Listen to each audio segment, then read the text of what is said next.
Tata rule Britain. अगर one की महारानी के पास कोहिनूर है तो क्या हुआ, हमारे पास जगुआर और लैंड रोवर दोनों हैं। ये थी अखबार की हेडलाइन जब टाटा ने जगुआर और लैंड रोवर को खरीद लिया था 2.7 बिलियन 9,200 करोड़ रुपए में। ये कोई नॉर्मल बिजनेस ट्रांजैक्शन नहीं था, ये भारतीयों के लिए गर्व की बात थी और इंटरनेशनल मार्केट में एक बहुत बड़ा धमाका। फोर्ड जो दुनिया की सेकंड लार्जेस्ट कार मेकर है, वो जगुआर लैंड रोवर को प्रॉफिट में नहीं ला पाई, पर रतन टाटा ने कैसे प्रॉफिट में लाके दिखाया उसको। फोर्ड जिसने कभी टाटा का अपमान किया था, टाटा ने वही चीज वापस खरीद के कैसे बदला लिया। और कोई फालतू कहानी नहीं सुनाऊंगा, बिजनेस कोच का चैनल है, तारीख की बात करेंगे, फैक्ट की बात करेंगे, बंदों की बात करेंगे। ये केस स्टडी हर उस भारतीय के लिए है जिसको टाटा से प्यार है। ये हर उस बिजनेसमैन और बिजनेस के स्टूडेंट के लिए है जो ये जानना चाहता है कि यार लॉस में चीजें आती कैसे है और लॉस में आती है तो उसको फिर प्रॉफिट में लेके कैसे जाते हैं। ये केस स्टडी आपको सिखाएगी कि कैसे अपने एम्प्लॉय का और आसपास के लोगों का दिल जीता जाता है। ये कहानी है टाटा की, ये कहानी है देश की, और ये कहानी है एक सपने की और सम्मान की। अगर आपको सुननी है तो ये कहानी पूरी सुनना, बीच में छोड़ के मत जाना, कहानी का अपमान हो जाएगा। जाना है तो अभी निकलो। तो जनता जनार्दन की जय बोल के करते हैं वीडियो की शुरुआत।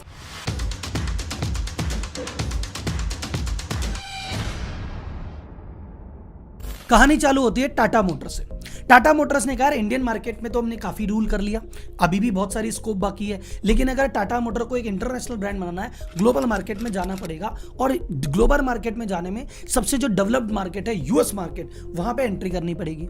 पर यूएस जैसे डेवलप्ड मार्केट में एक जीरो से ब्रांड को बनाना बहुत ज्यादा खर्चे का काम है, और वहां के डेवलप मार्केट के जो कस्टमर है उनकी एक्सपेक्टेशन भी बहुत ऊपर होती है, तो उनको मैच करना भी कोई हल्की चीज नहीं है। तो एक ही तरीका था कि वहां की जो ऑलरेडी कंपनी या कोई ऑलरेडी ब्रांड वहां पे बिकता हो, उसको खरीद के ही ये काम किया जा सकता था। तो टाटा इस जुगाड़ में था कि भाई साहब कोई ऐसा बढ़िया ब्रांड मिले जिसको हम खरीद सकें। वो मौका मिला उनको 12 जून 2007 को, जब फोर्ड ने ऑफिशियली अनाउंस किया कि हमारे जो दो ब्रांड है जगुआर और लैंड रोवर, इनको हमको बेचना है साहब। अब बात करते हैं फोर्ड जगुआर और लैंड रोवर को आखिर बेचना क्यों चाहता था, और ये इसने खुद ने डेवलप किए थे या किसी और के थे। तो भाई साहब ये ब्रांड खुद फोर्ड ने बनाए भी नहीं थे। ये जो जगुआर ब्रांड है ये तो 1935 में बना था, और उसके बाद 1989 में फोर्ड ने इसको खरीदा था 2.9 बिलियन खर्च करके। लैंड रोवर बना था 1948 में। ऑफ राइडिंग में इसको गोल्ड स्टैंडर्ड माना जाता था, इसके बराबर कोई व्हीकल ही नहीं था, ये सबसे लव्ड ब्रांड था। लेकिन प्रॉफिटेबल का चक्कर इसका ऐसा है कि बार बार कंपनियों बदलती रही, एक कंपनी बेचती दूसरी खरीदती, बिकते बिकते 1994 में तक BMW ने इसको खरीदा। सन 2000 में फोर्ड ने BMW से इसको खरीद लिया। अब सवाल ये आता है कि फोर्ड जगुआर और लैंड रोवर को बेचना क्यों चाहता था। फोर्ड का जो खुद का मेन कार बनाने का बिजनेस है यूएस में, वही घाटे में चलने लग गया। 2006 में इसको 12.6 बिलियन, जो कि लगभग होता है 1 लाख करोड़ का घाटा हुआ। 2007 में 2.6 बिलियन का घाटा हुआ।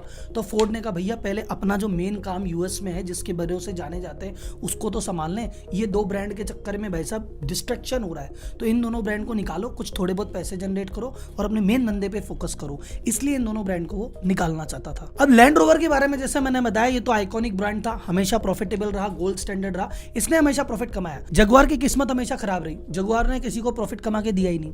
फोर्ड ने भी जगुआर में जबरदस्त घाटा खाया।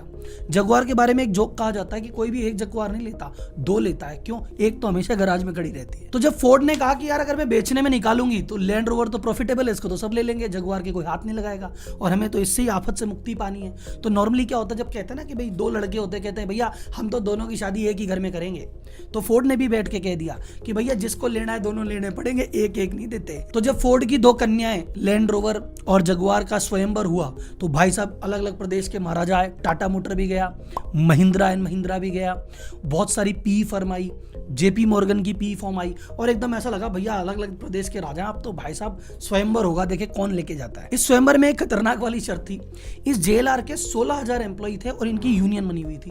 तो इन्होंने पंगा डाल दिया, इन्होंने कहा देखो जो पी फर्म है, प्राइवेट इक्विटी फर्म है, उसको तो नहीं बेचोगे, हमको बेचना है ना, बेच दो, कंपनी बेच दो, लेकिन किसी, हम मोटर बनाने वाली कंपनी है तो किसी मोटर बनाने वाली कंपनी को बेचोगे, ऐसे प्राइवेट इक्विटी फर्म को मत बेचना कि किसी को भी बेच दिया, वो पता नहीं फैक्ट्री बंद कर देंगे, 10 चीज कर देंगे। तो उन्होंने पंगा डाल दिया। तो जैसे ये शर्त रखी, जितने भी प्राइवेट इक्विटी फंड वाले आए थे उनको तो भैया उन राजकुमारों को वापस लौटना पड़ा कि ये कन्या तो नहीं आ रही हाथ। महिंद्रा एंड महिंद्रा ने शुरुआत में बोली लगाई, पर जैसे ही बोली का लेवल बढ़ा, आनंद भाई बोले भाई साहब टाटा जी से क्या भिड़ना, घर के ही आदमी है, वो भी चले गए। और फाइनली फोर्ड ने भी कहा कि जितने भी कैंडिडेट आए हैं उनमें जो सबसे एलिजिबल कैंडिडेट है, जो हमारे शर्तों को आसानी से मान लेगा, जो हमारे एम्प्लॉय को भी खुश रखेगा, जिस पे भरोसा किया जा सकता है, वो है टाटा। तो जो टाटा का ट्रस्ट है और जो टाटा का रेस्पेक्ट है, इंडिया में नहीं पूरे वर्ल्ड में है भाई साहब। तो जब फोर्ड ने कहा भैया हम तो टाटा मोटर्स को बेचेंगे, तो टाटा मोटर्स तो ऑब्वियसली खुश था, एम्प्लॉयज भी खुश हो गए कि हाँ हाँ ये बढ़िया डिसीजन है।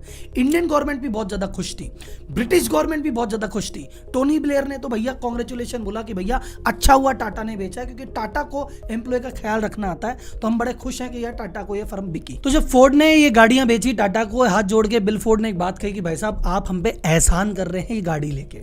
इस एहसान वर्ड से आपको एक कहानी याद आई होगी।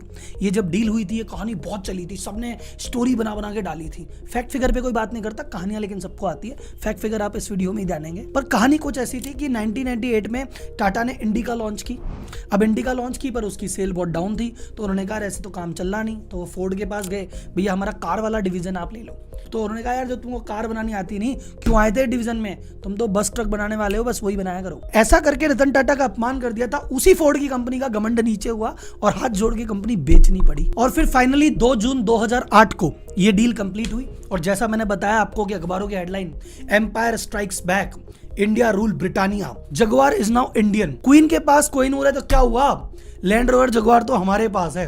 तो ऐसे करके इंडियंस को तो बड़ा प्राउड फील हुआ, लेकिन ब्रिटिश नागरिकों को बहुत बुरा लगा। उन्होंने कहा यार ये कोई बात थोड़ी होती है यार, हमने इन पे रूल किया है, हमारी कंपनियां खरीद रहे हैं, ऐसी कोई बात थोड़ी होती है। तो उनसे जब बातचीत की तो उनके नागरिकों को कहा कि यार जब फोर्ड जैसी कंपनी जब लैंड रोवर को प्रॉफिट में नहीं चला सकी, जगुआर को नहीं चला सकी, तो भाई साहब टाटा की क्या औकात है, इनको तो प्रीमियम गाड़ियों का एक्सपीरियंस भी नहीं है। अभी बात आपके भी मन में आई होगी, हाँ यार सर फोर्ड अगर लॉस में थी तो टाटा ने क्यों खरीदा।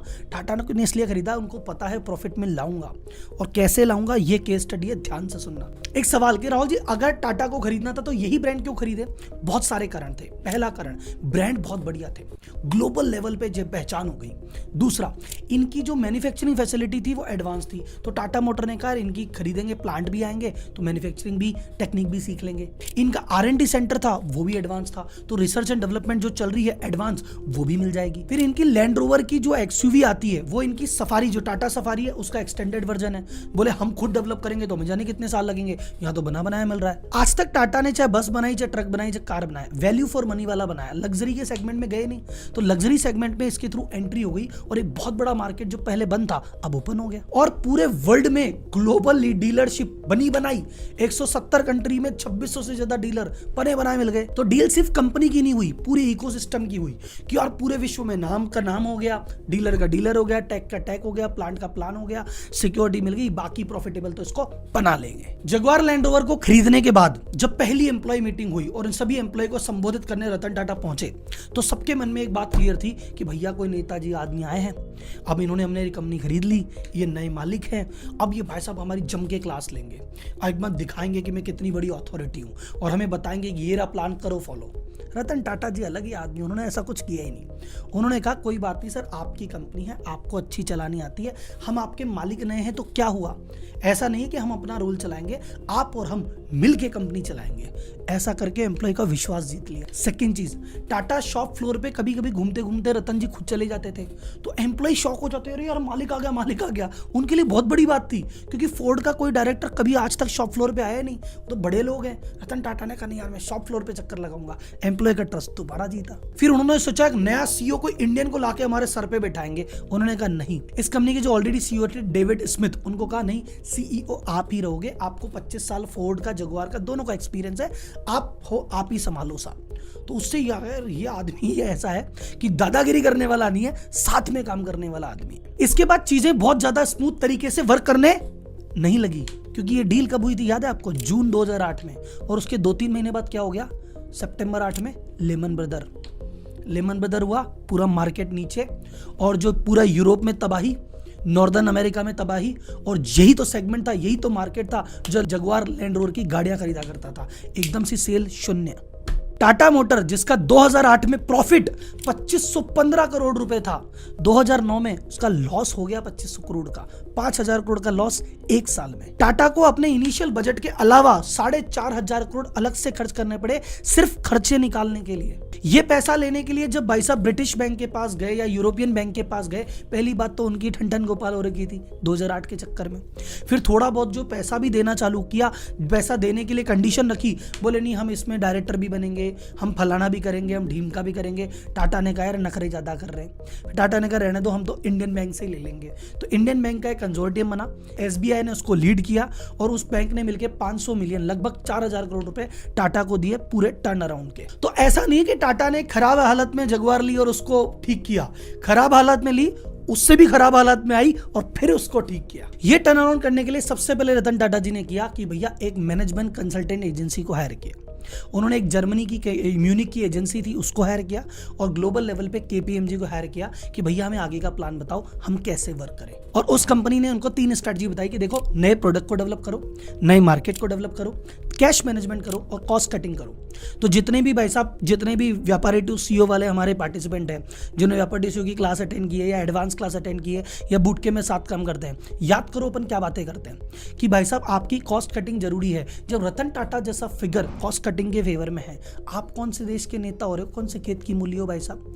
एक आदमी कहता है सर कंसल्टेंट की क्या जरूरत है, बिजनेस तो आदमी खुद ही कर लेगा। सर जी जिन्होंने बिजनेस 150 साल चलाया, जब कोई प्रॉब्लम आती है, जब वो कंसल्टेंट को हायर करते हैं तो हम कौन से खेत की मूल्य है। तो यहाँ पे एक मैसेज उन लोगों के लिए भी है जो 99 रुपए देने के लिए 100 बार सोचते हैं कि यार देवे के ना देवे। अरे दादा सोचो जरा। कॉस्ट कटिंग में क्या क्या किया, सबसे पहले आया लेबर फ्रंट पे, बैठ के सब लेबर को बैठ के समझाया देखो कंपनी की हालत तुम्हें पता है पहले ही ज्यादा खराब थी और अब तो बहुत ज्यादा खराब हो गई, या तुम बोलो तो मैं तुम्हारे आधे से ज्यादा को अभी निकाल दूं और सब कुछ बंद कर दूं, फैक्ट्रियां, और तुम साथ दो तो अपन कंपनी को प्रॉफिटेबल बना सकते हैं। और लेबर को समझा के कुछ एग्रीमेंट किए जिसपे ये आए। पहला इन्होंने कन्विंस किया कि जो 40 घंटे तुम पर वीक काम करते हो 3 घंटे एक्स्ट्रा काम करना पड़ेगा। पूरी लेबर मान गई, बोले हाँ साहब। फिर उन्होंने कहा कि भाई पे फ्रीज करना पड़ेगा, ऐसे मैं तुमको सैलरी रेगुलर बेसिस पे नहीं दे पाऊंगा, थोड़ा रुक के देना पड़ेगा, 2 महीने 4 महीने सैलरी रुक के देंगे, टुकड़ों में देंगे। लेबर ने कहा ठीक है भाई साहब। कुछ जो पुराने इनएफिशिएंट लेबर थे, ऐसे 2000 लेबर को नौकरी से हटाया भी गया। कुछ इनएफिशिएंट लोग थे उनको जबरन छुट्टी पे भेजा गया, कईयों को वीआरएस दिया गया। इन सब चीजों को करके टोटल 32% मैन पावर को इन्होंने एडजस्ट किया और टोटल 68 मिलियन पाउंड यानी लगभग 680 करोड़ रुपए की सेविंग अर्जित की। R&D में, रिसर्च एंड डेवलपमेंट में हैवी इन्वेस्टमेंट किया। इंडस्ट्री स्टैंडर्ड है अपने रेवेन्यू का 5% इन्वेस्ट करना चाहिए, टाटा ने 14% इन्वेस्ट किया कि भैया नया ऐसा मॉडल बनाओ जो फ्यूल एफिशिएंट हो, जो चीजें जल्द बिके और कंटेम्परेरी मॉडल के अनुसार हो। तीसरा, नए मार्केट डेवलप किए। ये जितनी भी सेल जगुआर की होती थी वो होती थी नॉर्थ अमेरिका से, मेन अमेरिका से या फिर इनके यूरोपियन मार्केट से। अब वो तो बंद पड़े तो इन्होंने मार्केट डेवलप किया चाइना, इन्होंने डेवलप किया रशिया, इन्होंने डेवलप किया लैटिन अमेरिका। तो टोटल जगुआर की सेल जो उस समय जब इन्होंने बाय किया, टोटल सेल का 1% आता था इन जगह से, इनसे आने लग गया 20%। 2009 में टर्नओवर चालू हुआ था, 2017 में लेडीज एंड जेंटलमैन दिल को थाम लीजिए, सेल कर दी तिगनी, $34 बिलियन, 2,31,000 करोड़ की सेल। टाटा ग्रुप में इस समय टाटा मोटर में 80,000 एम्प्लॉई हैं, उनमें से 35,000 सिर्फ जगुआर और लैंड रोवर में हैं। और एक फैक्ट मैं आपको बताना भूल गया, जब टाटा मोटर ने जगुआर लैंड रोवर खरीदी थी, Jaguar land rover Tata motor से भी बड़ी थी। तो कुछ इस प्रकार से टाटा ने लैंड रोवर जगुआर को खरीदा, टर्न अराउंड किया। और इससे जो लेसन हम सीख सकते हैं, लेसन नंबर 1, आपको अपने एम्प्लॉय का दिल जीतना पड़ेगा। डंडे देके, स्ट्रिक्टनेस करके, अपना नेता बन के कुछ नहीं होता। जब दिल से दिल मिल जाएंगे, वो हाथ मिलाएंगे और फिर रिजल्ट आएगा। दूसरी चीज जो आपको सीखनी है कि आपका टैग कितना भी हाई हो, आपकी कॉस्ट हमेशा लो रहनी चाहिए। अगर आपकी कॉस्टिंग लो नहीं है, आप कॉस्ट कटिंग पे ध्यान नहीं दे रहे, आप कितने ही बड़े तुर्रम खाओ, आप बोलो सर मेरा 70% मार्जिन है, तो 71% आने का प्रयास करना चाहिए। 30% की कॉस्ट है तो काट के 29 लेके आओ, 29 से तो 28 लेके आओ। हमेशा जहां 1 रुपया 2 रुपया 1 पैसा मिले, काटने का सदैव प्रयास करो। नए प्रोडक्ट और नए मार्केट की खोज में हमेशा रहो। टाटा मोटर कहता है इंडिया में सब बिक रहा है, सब कुछ ठीक ही तो है, लेकिन अगर ग्लोबल मार्केट में जाना है, खोजा, ढूंढा, काम किया। जगुआर लैंड रोवर मिली, बड़े बड़ी बिकती तो है यूरोप में और अमेरिका में, क्या बेचना, चाइना ढूंढा, रशिया ढूंढा, पूरा मार्केट डेवलप किया।